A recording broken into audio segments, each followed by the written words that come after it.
Ce message pourrait bien secouer ton âme. L'expérimentation, c'est la seule vérité. La vie, elle ne s'apprend pas, elle se vit. Ce que tu refuses de vivre aujourd'hui reviendra te briser demain. Tu veux connaître l'amour? Aime jusqu'à ce que ton cœur se brise. La vérité commence là où la douleur t'arrête. Tu crois savoir? Attends de traverser l'épreuve. Chaque chute que tu refuses, c'est une renaissance que tu perds. Tu veux la lumière? Marche dans l'obscurité. La vie ne s'explique pas, elle s'éprouve. Ce n'est pas toi qui choisis ton éveil, c'est l'épreuve qui te choisit. Les livres t'instruisent, mais les épreuves te transforment. Si tu veux, il faut lire 300 000 livres. Tant que tu n'expérimentes pas, ça ne sert à rien. Parce que tu peux lire 300 000 livres et ne jamais te rencontrer toi-même. La connaissance sans alignement, c'est comme une lampe sans électricité. Elle est belle, mais elle n'éclaire rien. Ton âme ne cherche pas à tout savoir. Elle cherche à vibrer juste, à expérimenter, à se rappeler qui elle est.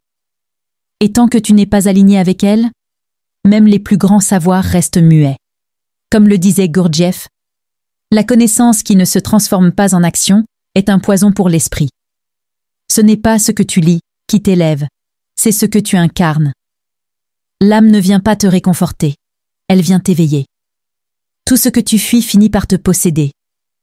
L'expérimentation authentique est l'unique voie vers la réalité. Souhaiter tout percevoir sans jamais confronter les expériences? C'est une tromperie. Lire des ouvrages, écouter des émissions, décortiquer des idées, tout cela a son utilité.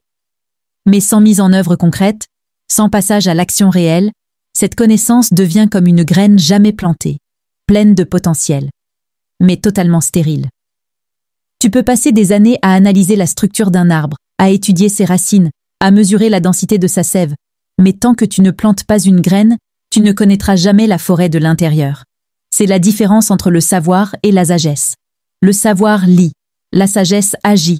Tu peux écouter des heures de podcast sur la paix intérieure. Mais si tu ne t'arrêtes jamais pour écouter ton propre silence, tu restes un étranger à toi-même. Tu peux lire des livres sur le pardon, mais si tu refuses de regarder en face la personne que tu es, tout ce que tu as lu devient du vent. Regarde autour de toi. Des gens brillants, diplômés, éloquents, mais incapables d'affronter une simple vérité dans leur propre vie. Pourquoi? Parce que la connaissance est restée dans la tête. Elle n'a jamais descendu dans le cœur, ni dans les mains. Comme le disait Hermès Trismégiste, l'esprit qui ne devient pas chair n'est qu'une illusion. Et Gurdjieff allait plus loin. La connaissance qui ne se transforme pas en action est un poison pour l'esprit. Tu veux évoluer? Commence par mettre en pratique ne serait-ce qu'une phrase de ce que tu lis. Pas tout. Juste une vérité vivante. C'est là que l'initiation commence. Non pas quand tu comprends un concept, mais quand tu l'incarnes dans ta chair, dans tes erreurs, dans tes choix, dans tes silences. Trop de gens saturent leur mental au lieu d'ouvrir leur cœur à l'expérience. Et ils finissent frustrés, parce qu'ils savent beaucoup mais vivent peu. Ce n'est pas la quantité d'informations qui éveille, c'est la qualité de l'intensité vécue. Tu veux vraiment comprendre la vie? Alors, entre dedans. Tombe. Relève-toi. Aime. Perds. Ris. Pleure. Car ce n'est pas la théorie qui transforme, c'est l'expérience qui transfigure. La véritable transformation intérieure s'accomplit à travers l'expérience tangible. Les spéculations sans engagement réel sont vides de substance. Gurdjieff disait « La connaissance qui ne se transforme pas en action est un poison pour l'esprit ». Tu as grandi dans un système où l'on t'imbibe de théories, où l'on t'évalue sur ta capacité à réciter, à mémoriser, à recracher. Mais jamais on ne t'invite à vivre ce que tu apprends, à l'incarner dans ta chair, dans ton quotidien, dans tes choix. À force de valoriser l'intellect pur, on a produit des têtes bien pleines, mais des cœurs vides. Le monde est rempli de gens surqualifiés pour des vies qu'ils ne comprennent pas. Regarde autour de toi. Des individus bardés de diplômes, mais qui explosent de colère à la moindre contrariété. Des experts en psychologie qui ne savent pas écouter leurs propres enfants. Des coachs en leadership qui fuient leur propre vulnérabilité. Des enseignants de morale qui vivent dans le mensonge. On a formé des spécialistes du langage, mais pas de la vérité. On sait parler d'amour, mais on ne sait plus aimer. On enseigne la paix, mais on vit dans la compétition.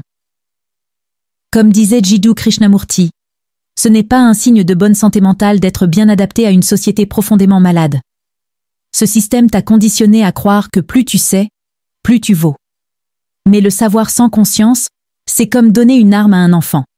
Tu peux connaître toutes les lois de l'univers, et pourtant manquer la seule chose qui compte, l'intégrité d'être. Tu connais la théorie de l'humilité, mais tu méprises celui qui doute. Tu parles de lumière, mais tu refuses de voir tes propres ombres. Et tu t'étonnes que la société dérive? Ce monde croule sous les diplômes, mais il meurt de manque de discernement, de manque d'âme, de manque d'authenticité. Le vrai savoir n'est pas dans les livres, il est dans le feu de la vie. C'est dans l'épreuve que tu découvres la valeur de ce que tu crois savoir. C'est quand tu es trahi que tu comprends la loyauté. C'est quand tu es seul que tu mesures la profondeur d'un lien. Comme le disait Rudolf Steiner, il ne suffit pas de lire la sagesse. Il faut la traverser avec tout son être. Et Blavatsky ajoutait « L'ignorant sincère est plus proche de la vérité que l'érudit orgueilleux. » Alors pose-toi la vraie question. Est-ce que ce que tu sais te transforme? Ou est-ce juste une carapace pour cacher que tu ne vis pas? Ce que le monde attend de toi, ce n'est pas ce que tu as appris. C'est ce que tu incarnes. Eliphas Lévi le formulait clairement. Ce n'est pas en réfléchissant à la lumière qu'on s'illumine, c'est en allumant une flamme. Un jour, un homme brillamment formé vint me dire « Je connais tout de la résilience. » Je lui ai demandé « Quelle perte as-tu affrontée? Quelle douleur as-tu embrassée ?» Il resta muet. Voilà le problème. Si tu veux effleurer l'essence de la réalité, pénètre dans le brasier. La vie n'est pas une équation à résoudre de l'extérieur. Elle est une immersion, un plongeon en soi. C'est en affrontant les tempêtes, en accueillant les plaies, que l'on parvient à saisir la profondeur de l'existence. Les grandes métamorphoses ne surgissent pas dans le confort. Elles naissent dans le fracas, dans la confrontation avec ce qui fait vaciller. C'est au creux du chaos que ton être véritable se révèle. Goethe disait « Celui qui ne fait rien ne se trompe jamais, mais il n'apprend rien non plus. » Tu peux dévorer des centaines de livres sur l'entrepreneuriat, assister à tous les webinaires du monde, suivre les meilleurs mentors, mais tant que tu ne t'es pas confronté au vide d'un compte à zéro, à l'angoisse d'un client qui ne vient pas, à l'échec public d'un projet en lequel tu croyais, tu ne sais rien de ce que signifie entreprendre. Tu peux réciter toutes les stratégies, mais si tu n'as jamais douté dans le silence de la nuit, tu n'as pas encore commencé. L'évolution passe par l'engagement, pas par l'accumulation. Gurdjieff l'exprimait ainsi. La connaissance qui ne devient pas action est un poison pour la conscience. Ce ne sont pas les plus savants qui transforment le monde, mais ceux qui osent plonger les mains dans la matière. Chaque mur est une épreuve sacrée, chaque chute une révélation déguisée. Et cette force silencieuse en toi, que les anciens nommaient l'âme, ne cherche pas ton confort, elle cherche ton éveil. Elle, ton âme, ne cherche pas à te préserver, elle cherche à te libérer. Et pour cela, elle va créer des circonstances si intenses, si déstabilisantes, qu'elles feront exploser la bulle de tes illusions. Elle ne se préoccupe pas de ton confort mental, ni de ton bien-être temporaire. Car le mal-être parfois est le seul langage que l'âme trouve pour te réveiller. Quand tu refuses de lâcher prise, la vie arrache. Quand tu refuses d'écouter, elle crie. Et quand tu ignores ton appel intérieur, elle t'enferme dans un chaos salvateur. Pas pour te punir, mais pour que tu vois. Tu t'agrippes à l'éphémère comme un naufragé s'accroche à un mirage. Tu refuses d'admettre que ce monde matériel, aussi dense soit-il, n'est qu'un décor transitoire, un théâtre dont les rideaux finiront toujours par tomber. Mais tu préfères l'illusion du solide, les promesses du visible. Tu préfères t'attacher à ce qui n'a ni racine ni essence. Tu t'ancreras dans le faux, jusqu'à ce que la vie t'oblige à t'effondrer pour renaître. Comme l'a écrit Elena Blavatsky, l'homme doit mourir dans son mensonge pour renaître dans sa vérité. Et Hermès Trismégiste disait « Rien de ce qui est matériel ne dure. Seule l'âme est immortelle et elle se nourrit de vérité, non d'apparence. Cette réalité que tu défends est un rêve. Et ton réveil, aussi brutal soit-il, est l'acte le plus sacré de ton existence. La souffrance n'est pas l'ennemi. Elle est le passage, la brûlure qui révèle la peau vraie. Hermès Trismégiste enseignait « Ce qui est en bas est comme ce qui est en haut, et ce qui est en haut est comme ce qui est en bas », pour accomplir le miracle d'une seule chose. La vérité, ce n'est pas une idée que l'on contemple, c'est une cohérence vibrante entre ce que tu ressens et ce que tu vis. Tu veux t'élever sans te heurter, avancer sans chuter. Mais c'est l'épreuve qui te sculpte, c'est le vertige de l'inconnu qui casse les murs intérieurs. Ce que tu évites, l'échec, le regard des autres, l'initiative, sont les exacts instruments que la vie utilise pour t'arracher à l'illusion. Ce sont les secousses qui libèrent.